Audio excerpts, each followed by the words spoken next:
Hello, hello, hello. Welcome one and all to Drawing Expressions. I'm Parz. I'm the creative writer guy. So, hey, how you doing? I'm doing pretty well. Thanks for asking. Yeah, so let's just kind of dive right in. I've got my my coffee here, and I've got a let's just call him a demanding ragdoll male by my feet this morning. So if you hear incessant whining, trust me, he's been fed already. So he's probably just looking for pets, which is not going to work all that well if I'm using my fingers to do some typing of some stories, which is what we're going to be doing today. I know, unusual. We don't normally do that kind of thing. If you know, you know. Okay. So let us just kind of dive into today's is live and see what is up. All right. As always, we operate with guidelines. We don't operate with rules. So please do keep that in mind. Yeah,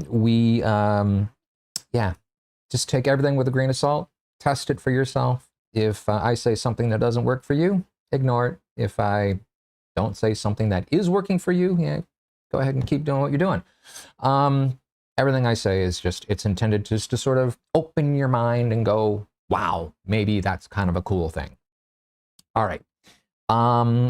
Here we go into the class structure. So today, as always, we're doing the planner and pantser sections. Today's planner section involves Halloween. So last live stream, we did sort of remembrances of Halloween's gone by. Maybe our favorite memory or a thought, or maybe a story inspired by someone's costume, anything along those lines. Today it's going to be more of a story writing, and it's going to be really on the subgenres of things that I think would be Halloween appropriate. And boy, are there a bunch of them. Thankfully, I've got a graphic. It'll help. In the pantser section, excuse me. In the pantser section, we're going to talk about collaborations. And so that's really not a Halloween theme, but what the heck. Okay, one last note before we move on. Free Expressions is our open art time. Come on, hang out. Make an art date with yourself. It's a grand old time. Okay, with all of that, let us get into our mind space and our body space for doing some creative writing. So if you've been here before, you know that we're going to square breathe. And if you've never been here before, you're about to find out that we're going to square breathe, which means we're going to inhale for the count of 5. We're going to hold for the count of 5, exhale the count of 5, and hold for the count of 5. So let me invite you to join me in doing that. Ready? Here we go. Inhale, 2, 3, 4, 5, and hold, 2, 3, 4, 5. Exhale, 2, 3, 4, 5, and hold, 2, 3, 4, 5. Breathing in, and stretch a little. And exhale. Wiggle those shoulders a little bit. Maybe loosen up the hands a little. Maybe your wrists have been tired. They're tight. They're, you got whatever. Have your nice limber fingers ready to go, ready to hold the pen or poised over the keyboard, ready to go. Okay. Let's begin, just like the sign says. Let's begin. Okay. So, coming back to the room. So, Halloween. Now, Halloween is not really my favorite jam. I'm just gonna open and honest, come right up front. Was never really into the whole dress up like somebody else kind of thing, or dress up like your dad, or or Samhain, if that is the tradition that you celebrate. Also, oh, the Day of the Dead, if that's the tradition you celebrate. But they all have that common theme of the world of the living and the world of the dead. The boundary between the two thins to its thinnest point. Oh, we just had someone say hello, Perrin Craft. So, hello, thanks for commenting. So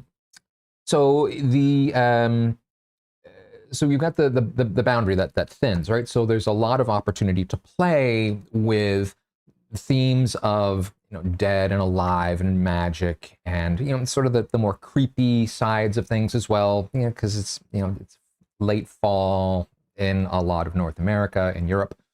So you're getting a lot of the, you know, the getting ready for winter. So there's a lot of things that sort of generate these kinds of thoughts. I'm betting that if they invented Halloween in Australia, we wouldn't have this type of feeling for it. Just a thought. Okay. So in the generating of ideas for our Halloween story today, let me come over to my little graphic. So yeah, I grabbed this off of Reddit. I'll scroll up in just a minute to give credit where credit is due. But this seemed to be a really good encapsulation of some areas that when we are, as soon as we, excuse me, encapsulation for stories that involve Halloween or Halloween themes. Okay, and so just sort of reading right along the top, we've got gore and disturbing, psychological killer, monster, paranormal, and then there's a whole bunch of ones on the bottom that are sort of specialty categories. And again, I'm not a big Halloween guy, but let's just take a minute or two, three, and think about some type of story or idea that would bring forth maybe some more Halloween, some more creepy, some more scary types of things. And full disclosure, since I am not a big Halloween guy, I am going to be edging more towards the psychological. Okay, that's my comfort zone, and that's where I'm going to operate in today. So I'm going to scroll first down to give credit for this this graphic. So it's coming off of Reddit. And I'm just going to come back up in case you want to grab a screenshot of that. And I'll just give it a second, and then I will move us up to our exercise of the day, our exercise du jour. Okay, so I will now slide it. Okay, so the prompt today is Halloween, and let's just think about, where do your thoughts go for a story? Now that you've seen the graphic and maybe that's generated some ideas, where can I go to think about the story that I want to write today? And remember that in writing our stories, this is just going to be, you know, we're going to observe, right? We're going to go through the creative writing process, according to me, which is you take your idea and you look at it and you observe it, and then you're going to write down your ideas in whatever form that is, right? So we go observation to scribing, and then we'll take a little bit of time to edit and start to craft it into a form that we're comfortable with. Now, we're probably not going to get to a nice, clean, polished story today. We've only got, well, I've been talking, so 50 minutes or less. But this is what we're aiming to do. We're going to take an idea and just sort of develop it. So go ahead, jot down your notes, play with the ideas that are coming up, and then in a minute, I'll start working on mine, and we can all sort of work together. Okay, so I'm going to grab a sip of coffee or two and let you do a little bit of work. Here we go.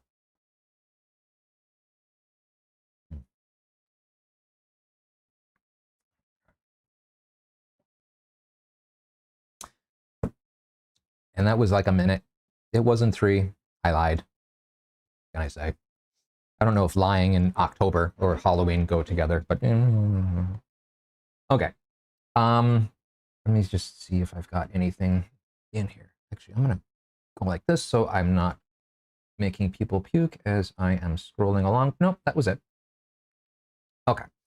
Yeah. So let's get working on the story. Now, I am going to work out loud.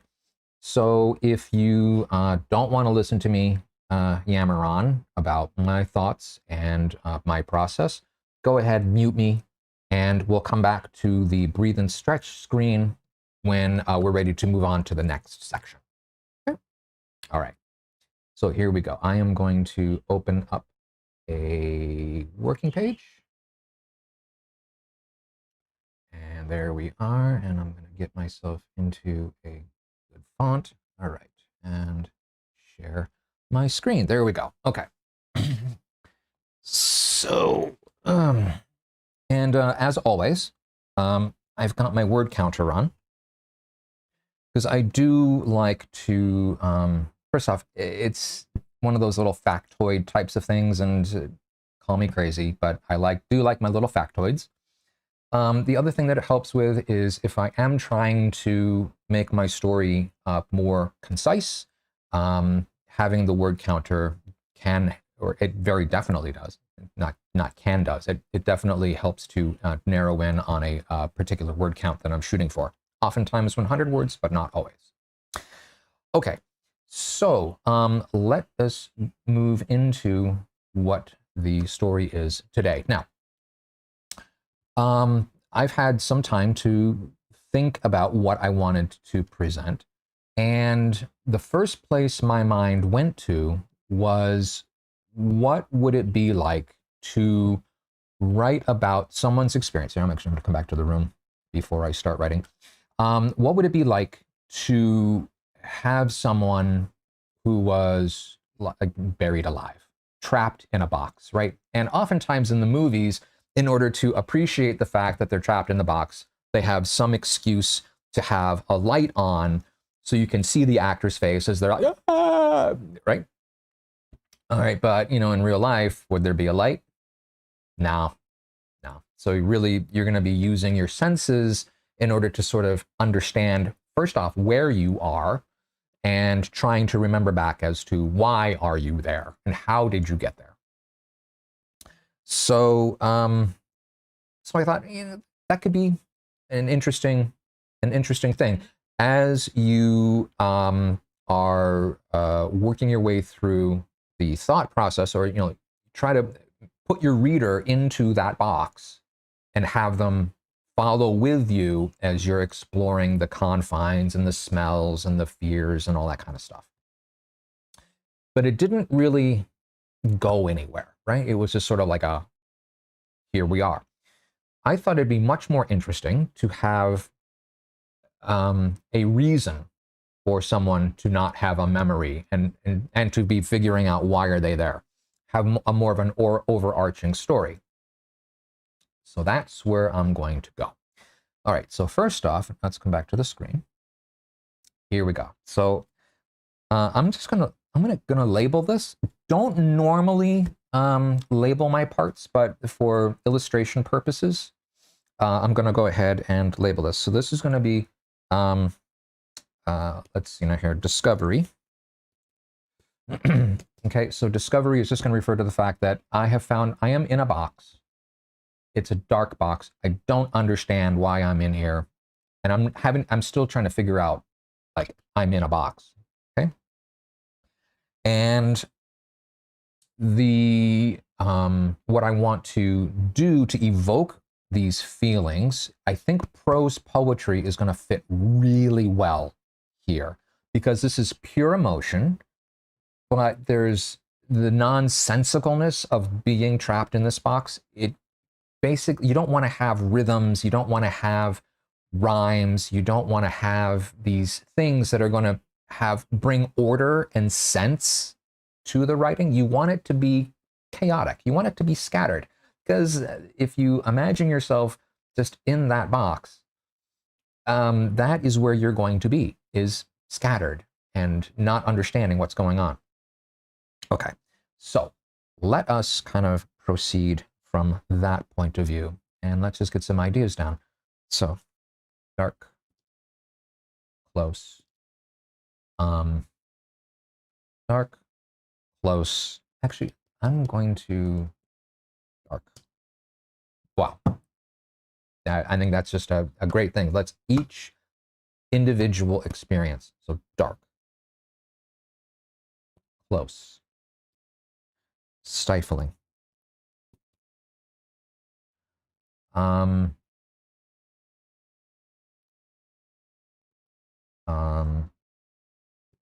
smell of pine.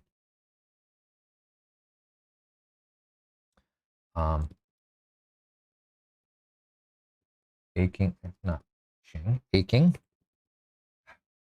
A, come on. A, and equals aching. Thank you. Aching back on unforgiving surface. When we're doing our choice of words here, now again, we're just getting ideas down, but we're going to be looking for words that also reflect confusion, dark,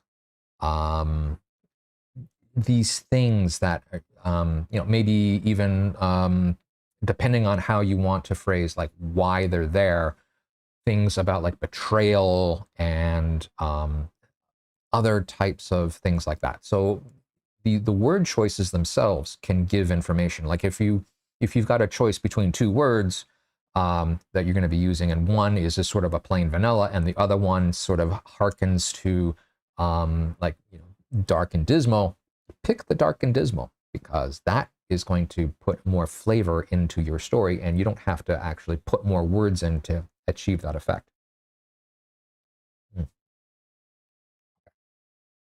An unforgiving surface.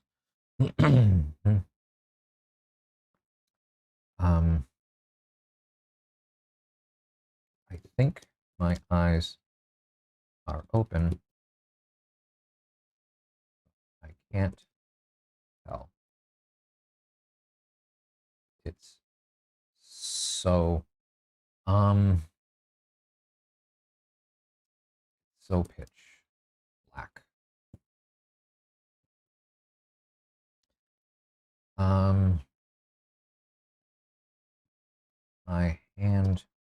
My hand reaches to touch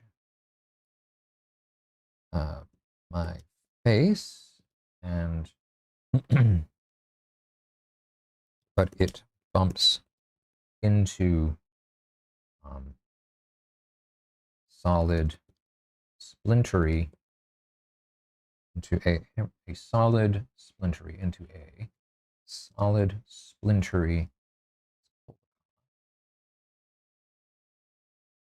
wall.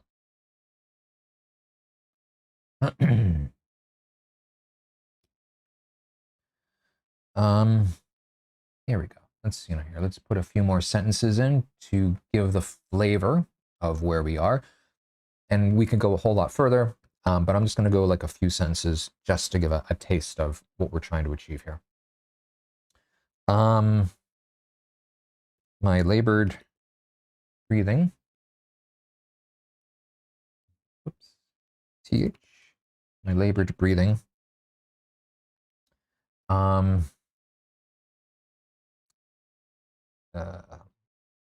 Let's see here. I want to say something about how the act of breathing itself, it makes things uncomfortable, and how you can sort of feel that that's causing things to press in even more. So there's a physical thing that's going on. Labored breathing also means that you're inducing sort of your fear reflex. That's part and parcel with sort of our human physiology. You breathe harder, your panic goes up. So you have that as well. Okay, so my labored breathing makes the walls, the sides close in more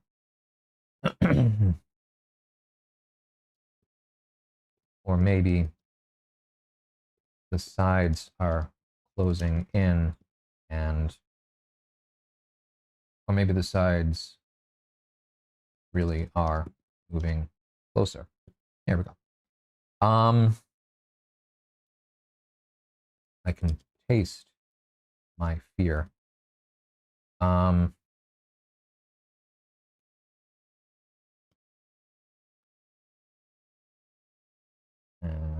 And one more sentence, I think, to sort of wrap up this beginning experience. I can taste my fear, and I don't know how or why I'm here.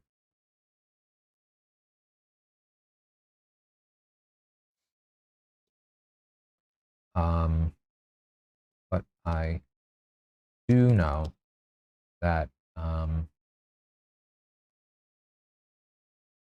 I don't feel like I can call for help. Silence is now my only ally. But not ally, ally. Okay. And so we're just going to have that feeling. And we can flesh this out on edit. But it's just sort of it's a start. Okay, so we've got this poor person in this box. Okay. So now I'm going to have my second piece to this. And again, I am rushing through this because we are trying to cover a lot of ground of this story in a very short period of time. So this is just to get the idea down. This is more scribing than anything else.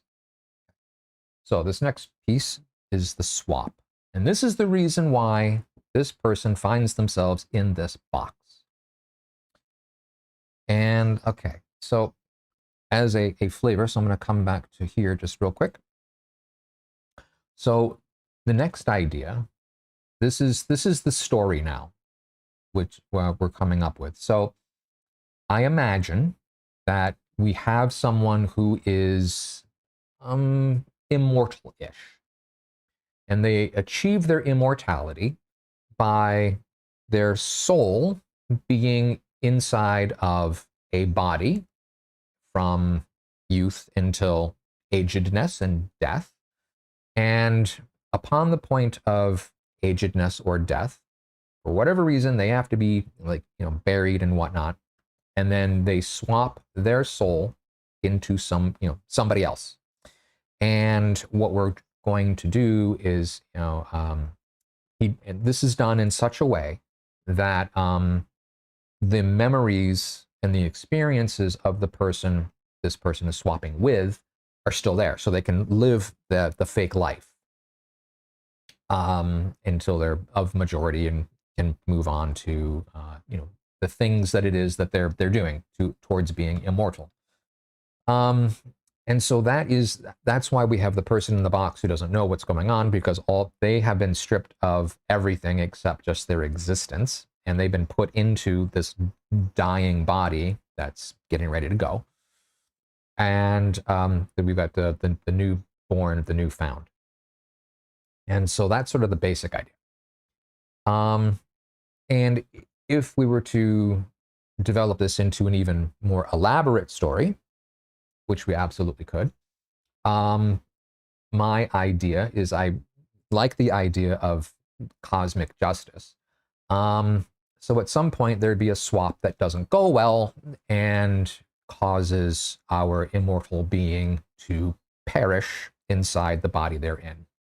Maybe they swap into a mayfly or something, and so the mayfly just dies in a day, and this person can't recover, and boom, they're gone. But we're not going to have that today. That's just sort of an idea for out there in the future. If we wanted to write like a creepy novel and have, the life and times of this immortal person. Just an idea. So, okay. So now it's going to come back to the writing. Okay. So we're in swap. Now,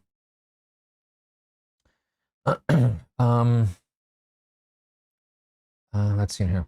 We're going to start this with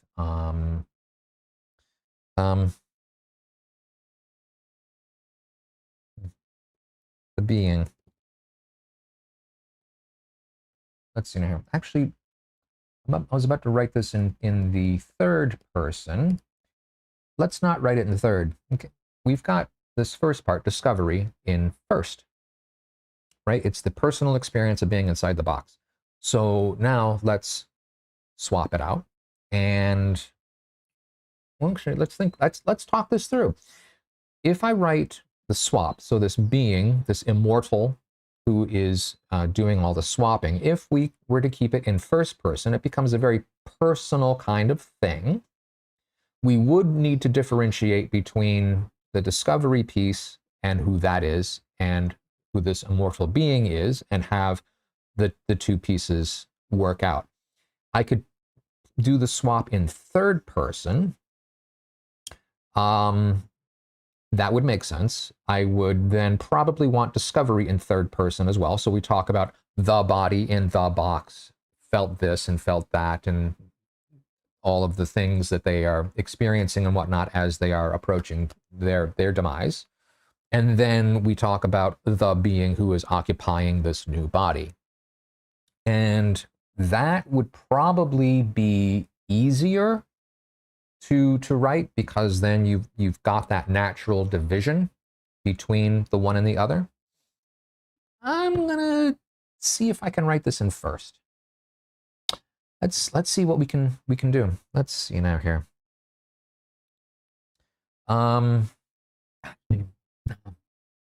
It feels really, it would require some thought. Let's try it. Let's try it. And I'm being inspired by my wife, who she calls herself Danger Girl, or that's her moniker. Just try stuff. Doesn't work out, doesn't work out. Right? So for everyone who's watching, and you're trying to follow along, I would probably, in ordinary course of business, do this in third person. So I would rewrite discovery and then do swap in third person as a means just to kind of get the story going. But we're going to go dangerous. We're going to write this in first. So here we go. Let's see now here. First taste of a new body is always the sweetest, but also the most dangerous. Incorporating the memories of who previously resided, the memories of the soul. Let's just make it a little bit more clear. The soul, and let's get rid of the who, put in that previously resided inside this shell.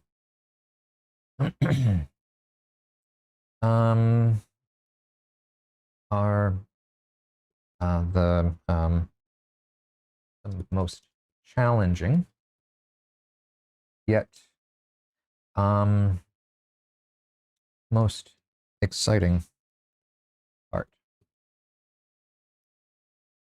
Let's see now here. I don't. Here we go. I've lost count of the number of times I've done this, but it's been enough that while it's not old hat, it is familiar. There we go. Okay, so let's, now we've talked about these memories that we're going to incorporate in. So now we start to explore those memories, which can be another story, right? This immortal who is comparing and contrasting his life in previous incarnations to the current one and figuring out what's going on. So let's do that. Let's play around. Okay, so first thing is going to be like self-identification. And the name that I keep hearing is Jacob. So let's just kind of go with Jacob. Jacob.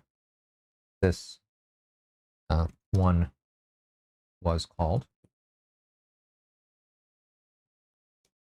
or rather, what I shall be called now. Funny, when I think back to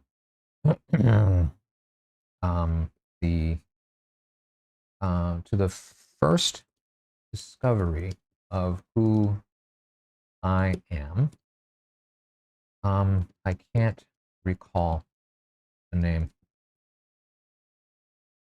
and barely I can visualize a place.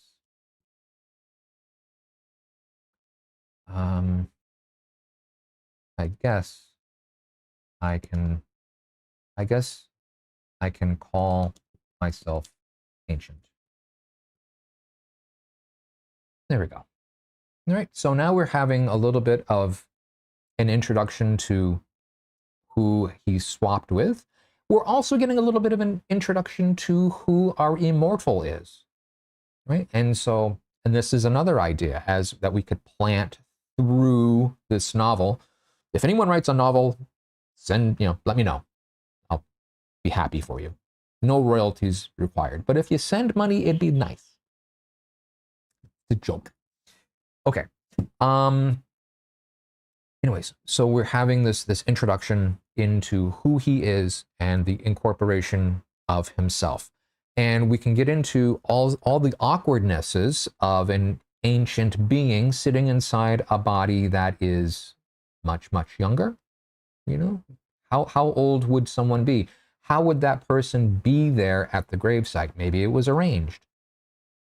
Maybe this is something that that he does, that it's like he makes sure that there is a victim that is at the gravesite. I mean, because maybe he has like a range limit, or it needs to be inside the cemetery, which is how later on in the comeuppance, yeah, see, I'm already writing the novel. The comeuppance part, he finds a brilliant soul that he swaps with, and it turns out that it is a very short-lived creature that is just living out its best life in that moment.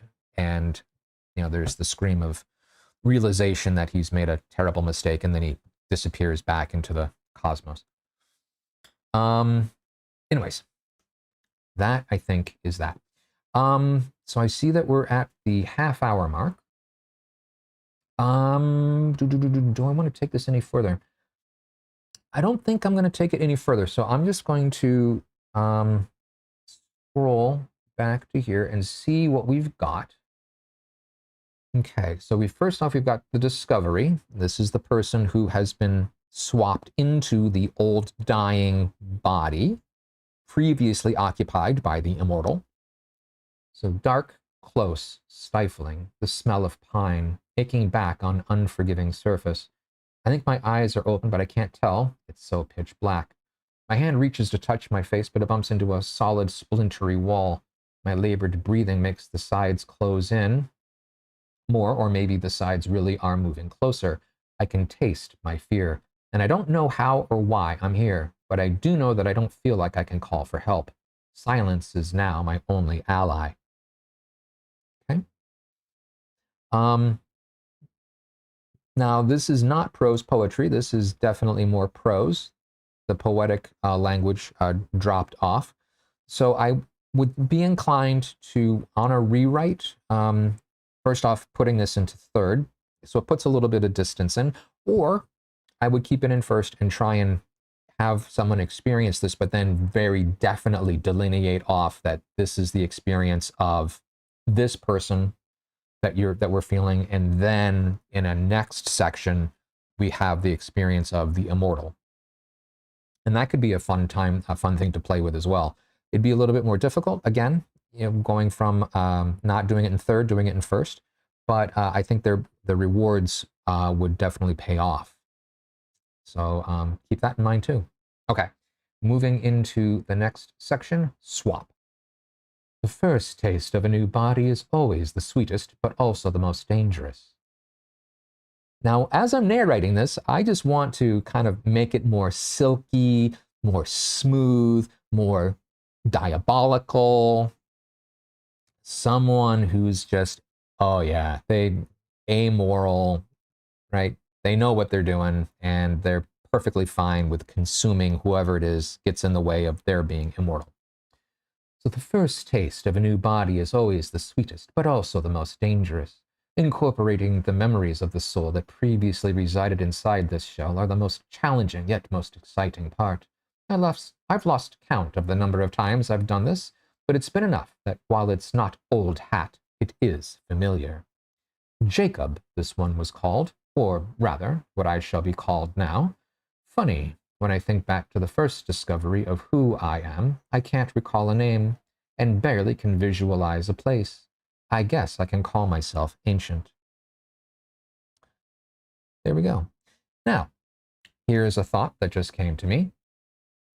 It sounds like he's talking to someone, right? We're getting the explanation, courtesy of his point of view. So why are we getting this? Why are we getting the explanation? And maybe that could be a piece of it too. Now, I mean, we could leave it unexplained. We don't have to go into like, who are you talking to? New Jacob, immortal. Or we can get into something where it's like a conversation with somebody else. And that could be another piece that could be explored. That's why I like creative writing, because we can ask these questions and we can answer these questions in the way that we want to, and it can be just so much fun to explore this particular idea. Okay? But this is where I'm going to leave it for now. And so I'm just going to come back to talking to the room. Here we go. So a little sip first. There we go. So how's the story writing going over there? Drop a note in the chat. Let me know. And oh, by the way, hi Celeste. Glad to see that you're here. Sorry, I was mid-train of very long thought. So yeah, let me know or drop it into the comments, and later on there will be social media sharings and whatnot. So if you want to share it on social media, you can do it there as well. Okay. So to close up this bit, let's come over to our breathing and our stretching. So I'm going to invite you to take a deep breath in and hold, stretch.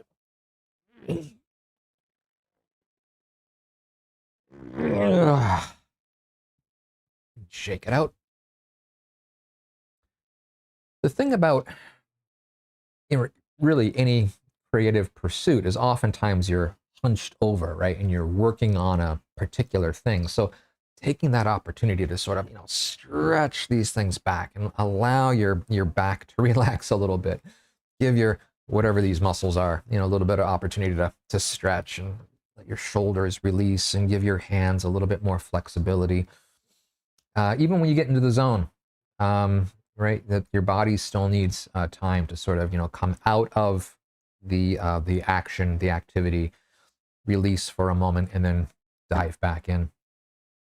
Okay, so that should be long enough for our planners who did not want to listen to me yammer to realize that we're back. So let us come back to the pantser section. So I'm gonna scroll, go back to my working page, to my notes, all of one. Okay, and yeah, let's get this out of my lap because we're gonna be done with writing for now. So I want to talk about collaborations. And the reason I want to talk about collaborations, actually, it's kind of cool because the ideas that come and that I discuss, there's usually a few things that all sort of happen in a week or two, and they all sort of collide, and then I get the idea that this would be a really good thing to talk about. So collaborations this week. So one thing that has come up, and it comes up again and again, and if you do a Google search for it, you will find it as well. There is a myth that says that writers, it is a solo craft. That when it comes time to putting pen to paper or fingers to keyboard, you are alone. It's you and your writing material. And it's a very lonely experience. And in fact, there are people romanticize it and how great it is that you are alone. It just goes on and on and on. How it can be such a lonely experience. As opposed to, say, like a knitting circle, or like going to like an art date where everyone's got their paints out, and like your people are talking and at the same time they're painting, so it's like a collaborative effort. Something about the act of writing, and so that you're thinking in words and you're typing in words, means that the words coming out of your mouth, they don't really work all that well, and that can happen. But if you're working on something together, that can be a fun way to experience writing in a collaborative or a collective setting, so that you don't feel so alone. Find your tribe, right? Find your writing group.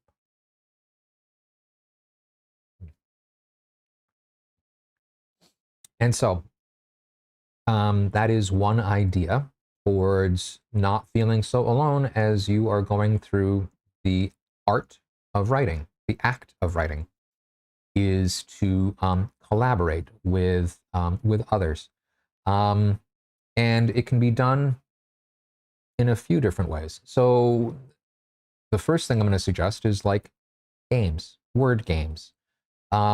If you check out some of my old class videos, I was introducing some of them.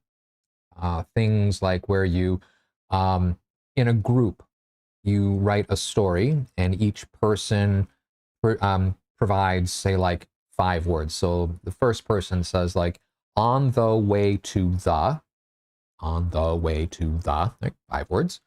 And then the next person says, art museum, I saw a, right? And then you just sort of develop a story as it goes along, and it's going to meander. It's going to go all over the place. You're going to lose track of plot points and whatnot, and that's sort of the fun of it. It's, you just sort of kind of meander and go and see where things end up.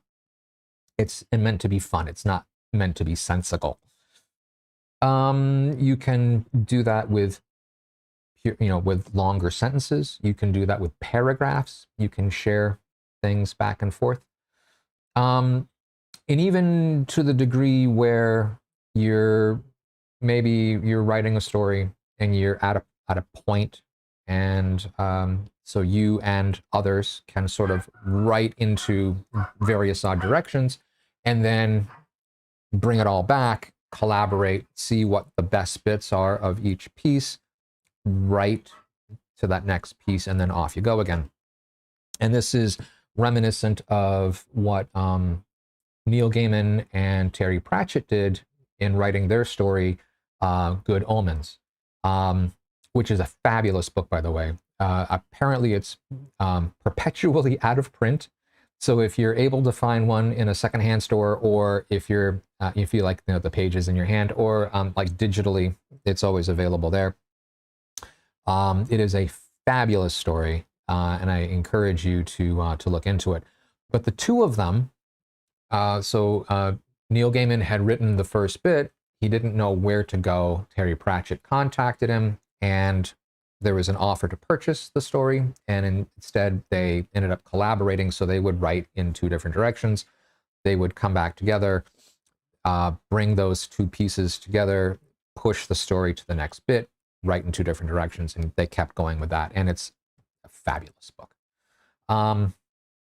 So that's one way to do it.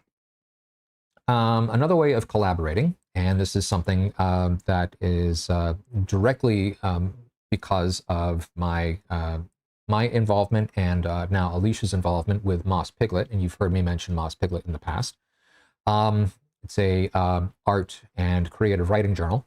One of the things that was asked for is, do we do collaborations? And up to this point, we hadn't really. I mean, we had done little bits of work, and I sort of bounce ideas back and forth with her, and we banter and such like that. But had she ever done a piece of art that I wrote a story for, or had I written a story for which she did a piece of art? The answer is no. But we have now, courtesy of this upcoming deadline that's November 6th, I think, for the future. So we've done some of that work, and it's fun. It is just, it's a brilliant little exercise to play in different mediums, like vastly different mediums, and to participate in that way. So if you have art friends, and they've got, they're doing a portrait, and then you're like, well, here, let me write the story that this face tells me is it's being written, or whatever, right? You can even go on to like art gallery web pages and things, like call up, was it Edvard Munch, I think is his name, like the Scream, right? And so you've got the, write the story for that. What's causing that one? Or Starry Night, the, was it Van Gogh? Write the story to Starry Night. Write the one for one of Picasso's weird things with the eyes in his stomach. You can do that too, right? It's all prompt. And in fact, something that I was doing as well, and it's in the class, I think it's called Chain Prompts, where I would write the story and then I would do an illustration. And I mean, if you've seen my illustrations, you'll understand why. It's, they're not anything particularly special, but that's okay, because I'm just putting the ideas down onto the page visually. And then from that picture, I would then write another story. And then from that, I would do another picture. And you can just sort of watch them develop and change and morph as you go along. And it's actually kind of cool if you allow yourself to move and flow with that. Anyways, some ideas as to how to bring the writing experience, which understandably, when it's you and the keyboard at the at the end of the day, you're doing the writing. At the same time, you can make it more collaborative if you choose to. And so, take that as a guideline. Okay, we've got a few minutes left. What do I feel like doing? Let me see now here. I don't want to draw anything. I think what I'm going to do is let's just end it now. Let's end it now and have everyone waiting for the next great live stream next week. Okay. So with that, let's go through a couple of my little end bits. First off, our drawing expressions haiku, a creative space, holistically supportive. Please like, share, subscribe. This is not just a haiku, it is a request. Please like, share, and subscribe. And here we go. Here is the links. So if you do post to social media, there is the tag. I do check. I promise, I do check. If you want to get a hold of us, there's the Drawing Expressions email. You can get through the website, blah, blah, blah, blah, blah. Linktree is fantastic. It's got all the stuff there. Anyways, that is everything. So thank you so much for joining me on this spooky creative writing time today. And I look forward to seeing you next time. Okay, bye for now.